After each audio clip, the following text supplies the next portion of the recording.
Paulo.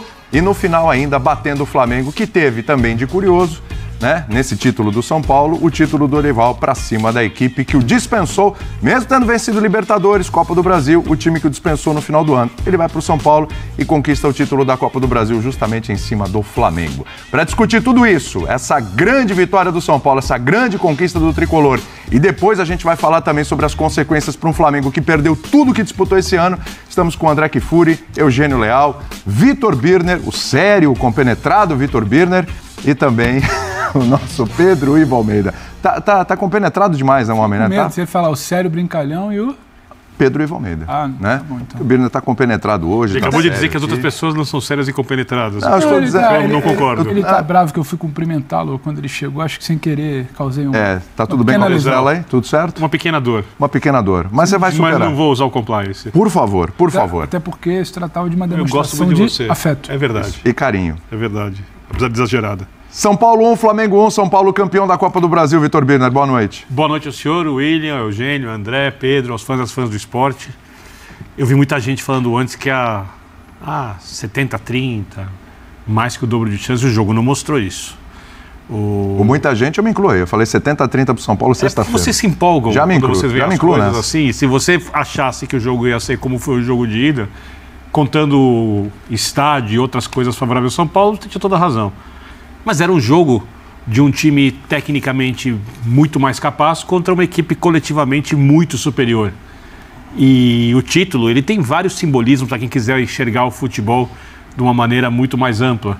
Quando ele mostra que pessoas capazes, porém menos que os adversários no trato refinado da bola, quando fala futebol, quando se juntam, geram um bom ambiente, tem um líder capaz de comandá-los nas melhores direções, acreditam no trabalho e trabalham unidas, abrindo mão de si mesmas em prol do coletivo, podem conseguir grandes coisas.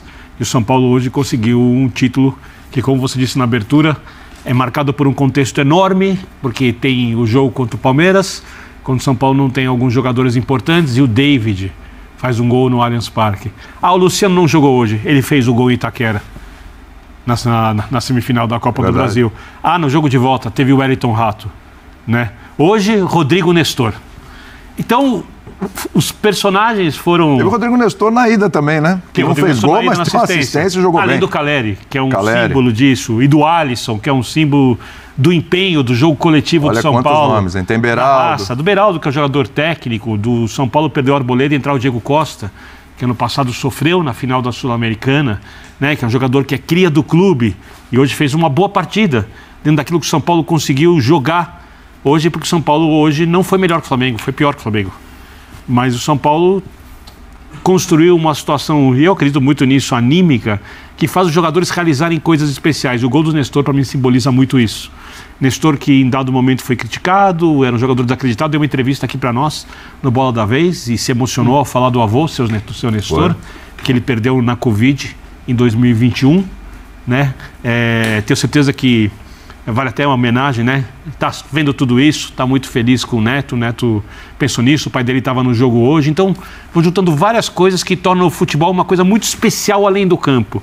Porque o que aconteceu em campo é para transcender. O São Paulo encerra um jejum de títulos importantes, acabou a seca do tricampeão do mundo, o São Paulo continua tendo um time de operários, não tem o melhor time do país, mas tem um time, quando você fala de atitude e de respeito à camisa, que serve de exemplo para qualquer equipe brasileira. Exatamente. E foi um jogo onde não faltou emoção, né, André? Porque logo de cara, com menos de um minuto, 30 segundos, já tem esse lance do Pedro. Um Flamengo que nos primeiros 20 minutos, assim, encurralou o São Paulo, até o São Paulo conseguir se livrar disso por volta de 22 ali do primeiro tempo. São Paulo perde o Arboleda, uma referência. No segundo tempo, São Paulo perde Caio Paulista, São Paulo sai atrás no marcador, com gol do Bruno Henrique. As coisas, em dado momento, pareciam que não ia dar muito certo para o Tricolor, né? Mas no final, acabou que o São Paulo conseguiu o título, André. Boa noite, William. Boa noite, meus caros. Uma ótima noite a todos. O São Paulo teve momentos de dificuldade no jogo de hoje, nesses primeiros 15, 20 minutos talvez, e logo depois do gol do Bruno Henrique, quando tem uma jogada claríssima, quando o próprio Bruno Henrique consegue uma recuperação muito improvável do lado esquerdo e dá um passe lindo para o Pedro Pedro, aliás, que deixou uma imagem muito apagada, muito discreta, muito diferente do jogador que ele normalmente é nessa decisão, né? São 2 jogos, um momento importante para o Flamengo, e ele esteve muito abaixo daquilo que normalmente faz. Mas a gente vai ter oportunidade de falar sobre o jogo, esmiuçar esses momentos. Eu queria falar que a conquista do São Paulo é gigante. Gigante. Se o título estadual conquistado recentemente teve o grande mérito, e talvez o único, de ser a primeira oportunidade de uma geração de São Paulinos experimentar, ver o seu time campeão, e é claro, estou falando dos mais novos, esse título da Copa do Brasil oferece a todos os São Paulinos, independentemente da idade e do que viram ou que deixaram de ver, uma emoção digna da história do clube, da trajetória do São Paulo como um perseguidor de troféus, né? São Paulo não existe para ser campeão da Copa do Brasil, mas essas coisas ditas, elas não absorvem, elas não captam os contextos e as sensações. O futebol existe pelas e para as pessoas. E no caso desse troféu, por ser um troféu inédito para o clube, na galeria de títulos não existia, a Copa do Brasil agora existe. Então esses jogadores estão automaticamente na história do clube de uma outra maneira. Não só foram campeões como tantos outros, mas foram responsáveis pela primeira Copa do Brasil e a única taça que essa histórica equipe, esse histórico clube não tinha. E principalmente pela trajetória, o que o São Paulo superou. O São Paulo poderia ter sido campeão da Copa Sul-Americana no ano passado. Teria sido uma conquista importante? Sim. Teria tirado o clube da fila? Sim. Teria provocado sensações parecidas com a conquista de hoje? Eu duvido. Não, também não acho. Eu duvido. Não só porque a Copa do Brasil é superior em importância à Copa Sul-Americana, pelo menos na minha visão, mas porque ficou, ao longo dessa trajetória, a eliminação contra o Palmeiras, que é uma das equipes mais conquistadoras dos últimos anos, e um rival sanguíneo do São Paulo. Na decisão, o outro time que está entre os principais ganhadores de troféus do Brasil nos últimos anos, e é um time melhor que o São Paulo, assim como o Palmeiras. Sim. E é claro, tem a eliminação do Corinthians, que embora o Corinthians não tenha relevância no plano nacional hoje como candidato a troféus, hoje e nos últimos anos, é uma coisa diferente, eliminar o Corinthians tem um sabor distinto. É o principal rival do São Paulo para a maioria dos torcedores. Exato. Até porque na maioria dos mata-matas o Corinthians tinha levado a melhor São Paulo, tinha essa questão histórica também de tabu também. Isso. Então, a conquista é muito grande pelo que ela representa na parte humana e nas sensações que deixa. E o futebol é isso. O futebol é o que as pessoas que estavam no Morumbi hoje sentiram quando o juiz apitou, final de jogo, estão sentindo até agora, estão na rua, não é um exagero, precisa ser comemorada, como na época em que o São Paulo conquistava muitos títulos maiores do que a Copa do Brasil, mas os tempos mudam, o futebol continua, e essas pessoas hoje estão de novo sentindo algo que para elas, aquelas que viram todas essas conquistas, não acontecia há muito tempo. Então o valor que esse domingo tem para a comunidade são paulina é muito, muito grande. Eugênio, quais são os ingredientes dessa receita do São Paulo para esse título de Copa do Brasil? Lembra aqui que jogadores chegaram a fazer um pacto lá atrás, no começo do Campeonato Brasileiro, o pacto, olha, do não rebaixamento, de lutar para não cair, etc. Teve essa conversa, né? E o Rafinha, inclusive, dando entrevista à Sport TV agora há pouco, ele falou o seguinte, falou, olha, quando o Dorival chegou aqui e falou, a gente tinha acabado de ser eliminado no Campeonato Paulista, e o Dorival falou, não, a gente vai ganhar um título, ou a Sul-Americana, ou a Copa do Brasil, algum troféu a gente vai levantar. Diz que os jogadores olharam entre eles e falaram, não, vai ser meio complicado, né? Vai ser meio difícil. Só que aí São Paulo foi se classificando, passaram a acreditar e aí não teve mais volta.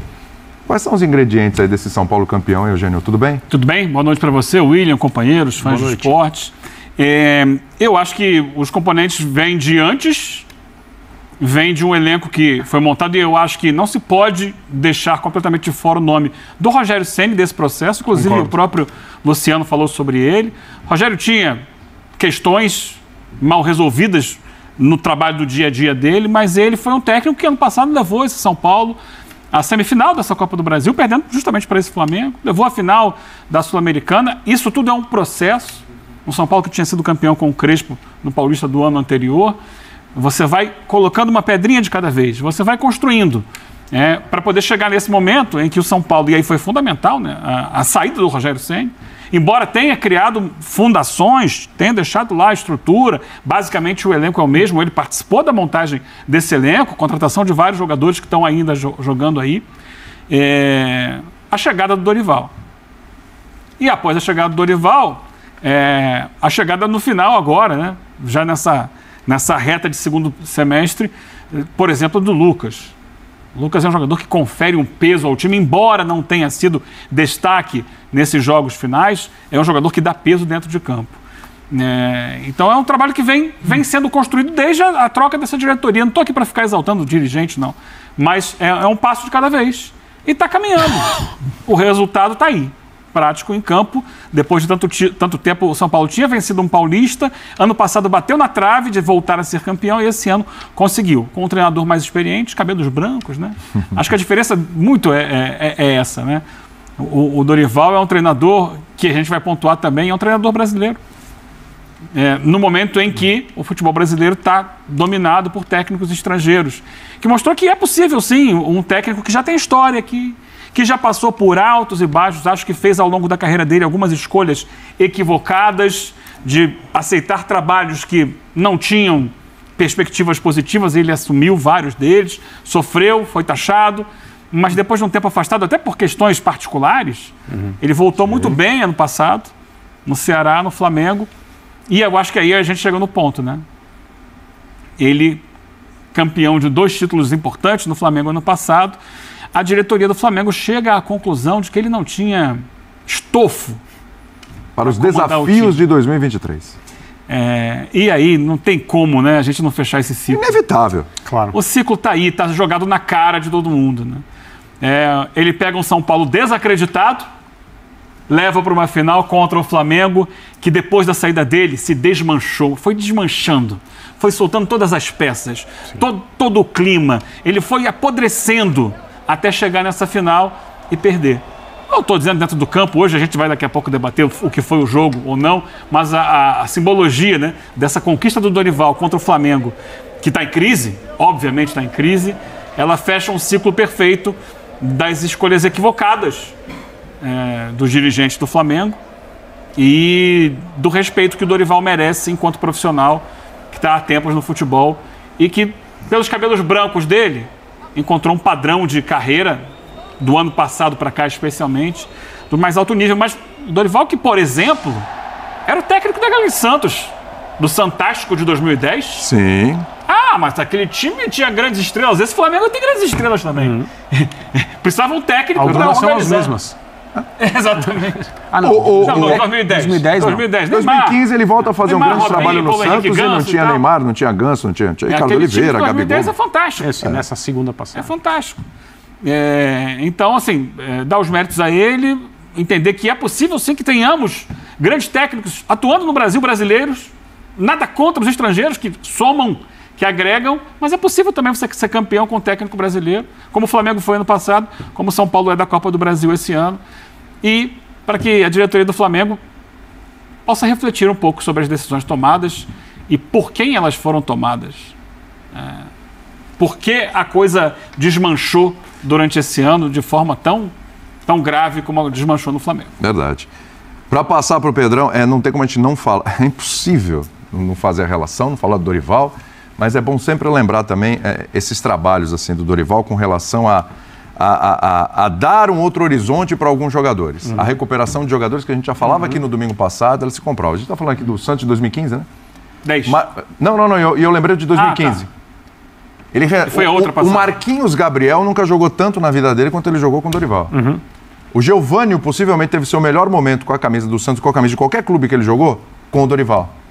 O Flamengo do ano passado, aí a gente vai lembrar de novo, Léo Pereira, Rodinei. Era um time que já tinha esgotado, né? Ele volta a fazer o time jogar bola.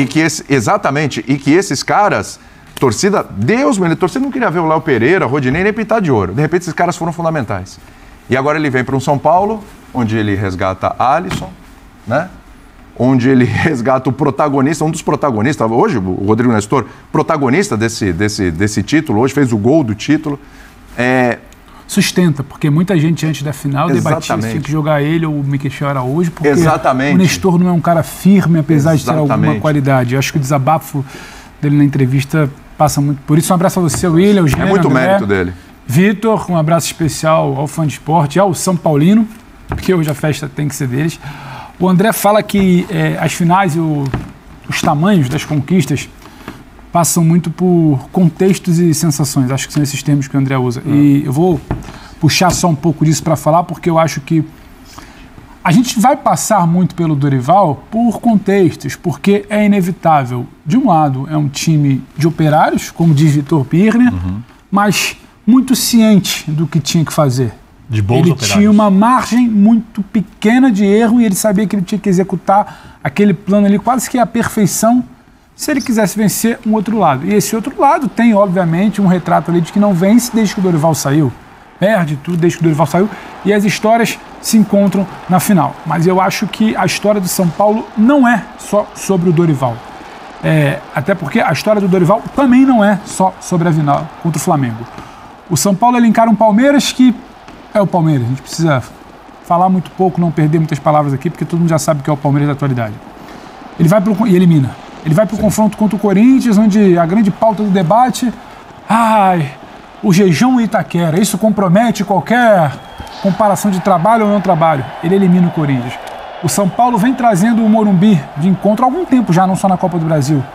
Fazendo um território ali, como queiram chamar de hostil, porque ele vira em Copa do Brasil, ele vira em competições continentais. Então não é só sobre a final contra o Flamengo do Dorival. Só que ele chega mais forte para o grande capítulo, para o grande molho dessa história. E eu acho que é isso que deixa essa Copa do Brasil, que já seria grande por si só. A trajetória, quem você enfrenta, o que você se propõe a fazer. Eu entendo quando alguém possa falar, se não me engano o Birner falou, né, que o Flamengo pode ter sido superior em 3 tempos, o São Paulo... Não, São Paulo ele falou isso na coletiva. Alguém que não eu lembrei aqui. Eu lembrei aqui. Eu até entendo quem queira ver assim. Só que para mim o São Paulo foi melhor no contexto geral e ficar subdividindo é você querer enxergar momentos que nada vão acrescentar na avaliação do trabalho do Flamengo e do São Paulo. Porque no primeiro tempo de voltar lá no primeiro jogo, o primeiro tempo da partida no Maracanã era o Flamengo vai jogar o seu último prato de comida e isso aqui é uma questão de honra. O Flamengo não vê a bola. São Paulo tira o Flamengo do jogo com 15 minutos. Com 15 minutos, tem a bola no pé, escolhe dominar o jogo com a bola no pé, posiciona Alisson e Pablo Maia, algo que não conseguiu fazer hoje por um trabalho ali também de São Paulo em algum momento, e sai tocando. Tira o Flamengo para nada. O Flamengo fica perdido, não tem inferioridade no meio de campo, não consegue jogar, e o São Paulo começa a ficar solto. Veja bem, o São Paulo começa a ficar solto contra o Flamengo dentro do Maracanã e faz um gol. O São Paulo é muito melhor no primeiro tempo. Mas no segundo tempo o Flamengo evolui. O Flamengo faz o básico, mas ele não consegue executar o que ele se propõe, que é pelo menos encontrar um empate. Então não dá para dizer que ele foi muito melhor. Hoje eu acho que tem uma questão ali que a gente pode levantar debate, o que ia acontecer naquele primeiro tempo, foi um excesso de cautela, foi só uma questão de posicionamento. O São Paulo vai bem quando ele tenta o Gerson ali pelo lado que ele causou problema, que é o lado esquerdo do São Paulo. O Gerson cai por ali, trava um pouco o Caio, as interações diminuem, o Gerson vai muito bem com bola. Mas o Bruno não jogou tão bem no primeiro tempo. O Bruno, quando ele tem que afundar ali o Rafinha com o zagueiro, hora o Arboleda, hora o Diego Costa, ele causa problema também. E aí fica muito distante de 2 volantes que fizeram uma primeira etapa muito boa no Maracanã e eles não conseguiram repetir, porque o bloco estava mais coordenado quando o Flamengo pressionava. Então, tem um Flamengo ali melhor, mas tem um Flamengo melhor e o São Paulo que se recupera também, depois da parada técnica, um pouco antes da parada técnica. O Flamengo faz um gol contra o São Paulo, reagia, e o São Paulo tem uma capacidade de reação quando todo mundo achou que o Flamengo dali para frente ia engolir. Então, tem um valor do São Paulo ali também. E o segundo tempo, mas foi só abafa. Era um time que tinha que se defender, passa o tempo, começou a ter o regulamento. O Flamengo não sabe o que faz com a bola nos 20 minutos finais de jogo. É só abafa e dá muito espaço. O Luciano chega para finalizar, poderia ter feito um segundo gol. Tem escolha errada ali que poderia também ter saído. Se o Luciano talvez travasse um pouco uma escapada que ele ficou reclamando de pênalti, se ele esperasse um pouco o contato, talvez tivesse um pênalti de São Paulo, poderia ter feito outro gol. Então, o São Paulo se dedicou a sustentar uma vantagem e sustentou. Então, tem muitos bons momentos de São Paulo nesse confronto final que vão muito além da história do Dorival Flamengo. É a história de um time que se propôs a cumprir o que seu treinador passou. E aí, você elimina um Palmeiras, você elimina um Corinthians, você faz um ótimo primeiro jogo, você tem capítulos interessantes na Sul-Americana, o elenco vai ganhando confiança, a torcida vai ganhando confiança, que pese, eu acho, esteja um pouco desconfiada no início do jogo. E o Dorival vai convencendo os seus atletas, coisa que nunca foi feita do outro lado com o treinador que estava lá, o Sampaoli. Então, é preciso falar muito do trabalho do Dorival no São Paulo. Não reduzir apenas a coisa lúdica, que eu acho que é um capítulo interessantíssimo, do Dorival chutado do Ninho do Urubu e campeão nos braços da torcida no Morumbi. Mas tem muita coisa interessante de trabalho para falar, de muitos bons momentos do São Paulo, que todo mundo achou que em algum momento poderia ser com o Bia, que só o talento do Flamengo bastaria, que a coisa poderia, o caldo poderia entornar depois de 1-0. E o São Paulo foi se mostrando muito digno. E o São Paulo vinha sendo muito digno em Copas, merecedor absoluto do título de hoje. O futebol não é uma ciência exata. Pelo aleatório, o Flamengo poderia chegar lá. Mas nunca construiu para levantar essa taça. O São Paulo construiu muito para levantar essa taça. Quando o André fala sobre trajetória e você fala sobre fez muito para levantar a taça, vale lembrar que o São Paulo teve que lidar com uma questão que era o jejum de títulos muito difícil em situações muito adversas. Para mim, a mais adversa de todas foi no Allianz Parque, quando o São Paulo era melhor que o Palmeiras. O Piquerez tenta um cruzamento, erra o cruzamento e a bola vai parar dentro do gol. 1-0, termina o primeiro tempo. O São Paulo vai com um time com alguns desfalques, o São Paulo vai para o intervalo do jogo, perdendo por 1-0 para a equipe mais consistente dos últimos anos do futebol brasileiro. A mais técnica é o Flamengo, a mais consistente para mim é o Palmeiras. E que tem uma virada ali, já tinha vencido com o gol do Rafinha num jogo dificílimo no Morumbi. Tem uma virada de um golaço do Caio Paulista, jogador também que saiu do Fluminense por baixo, né? Bastante criticado, né? Indicado inclusive pelo Diniz, que o elogiou muito e disse que no São Paulo ele poderia crescer bastante. E o Diniz, outro técnico em ascensão no futebol brasileiro há algum tempo, tinha razão. E depois consegue a virada num gol que tem o pivô do Juan, jogador da base, o cara não tinha mais condição, com o David, né? Um jogador que mais pra frente da temporada se machuca, que não é um primor técnico, mas é um jogador que tem muito esse perfil do atleta dedicado, fisicamente forte. É o perfil dos atletas do São Paulo. Que é o perfil dos atletas do São Paulo. O David, pra mim, tecnicamente, inclusive, um pouco abaixo da média dos que eu chamo elogiando operários do São Paulo. Aí o São Paulo vai pra Itaquera. Pedro fala sobre o tabu, o jejum, nunca venceu em Itaquera. Joga bem Itaquera. Joga bem, mas perde. Sim. E quando o Luciano faz aquele gol, a situação podia desandar, porque era o momento que estava mais favorável para o Corinthians. E um lance que a bola bate na trave, bate nas costas do Cássio. É o Luciano, um jogador emblemático, esse jogador do Corinthians, um dos jogadores mais são paulinos desse elenco, um atleta muito especial, que entendeu, e ele é um cara que tem uma certa vaidade, de jeito positivo até, às vezes extrapola para um jeito positivo, quando se comporta em campo pedindo a bola, ou quando alguma coisa que não é marcada, que ele pensa que tinha que ser marcada pelo árbitro, não é marcada, e ele vai lá, né? E agora abre mão. E tem a declaração dele falando que o treinador achou que era melhor para o time ele não estar em campo, né? E ele não falou com essas palavras, mas ele deixou isso muito claro. E tudo bem, porque era mais importante o São Paulo. E aí surgem os protagonistas. O Wellington Rato, jogador muito bancado pelo Rogério, vale lembrar, né, que faz um golaço contra o Corinthians no jogo de volta, e o Lucas, que, como disse o Eugênio, chega ali para agregar muita coisa e tecnicamente faz a sua melhor partida pelo São Paulo, exatamente contra o clube que é, para a maioria dos São Paulinos, o seu principal adversário. Tira o Corinthians, vai para a final contra o Flamengo.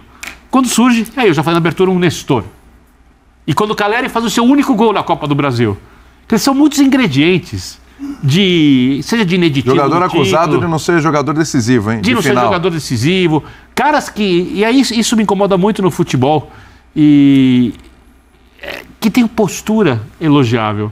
Porque o jogador não entra em campo para perder. O jogador entra em campo para fazer o melhor que ele pode. Não todos, mas quase todos. Né? Quando o ambiente os auxilia, isso é essencial, porque todo ser humano em ambiente que os ajuda trabalha melhor do que ambiente que os atrapalha. Isso é quase uma regra. O cara deixa tudo que pode em campo. E se o São Paulo tivesse perdido hoje do Flamengo, é bom que se diga isso, os jogadores teriam deixado tudo que é possível em campo. Né? São jogadores que, repito, mostraram um respeito pela camisa, mas um respeito pela camisa que é uma coisa que faltou muitas vezes para o São Paulo. Nos últimos anos não vem faltando, tá? Sim. Mas por muito tempo faltou, jogador blasé, jogador que não estava nem aí. E aí elogio a Cueva, elogio... Eu não vou começar a fazer lista aqui, vou pular. Vou pular a lista, assim, dos jogadores ali. Aí vem o Meinha, que é um pouquinho mais habilidoso, que é o cara que vai solucionar. Aí vai o jogador na rede social, que vai lá e diz que gosta do time. Não.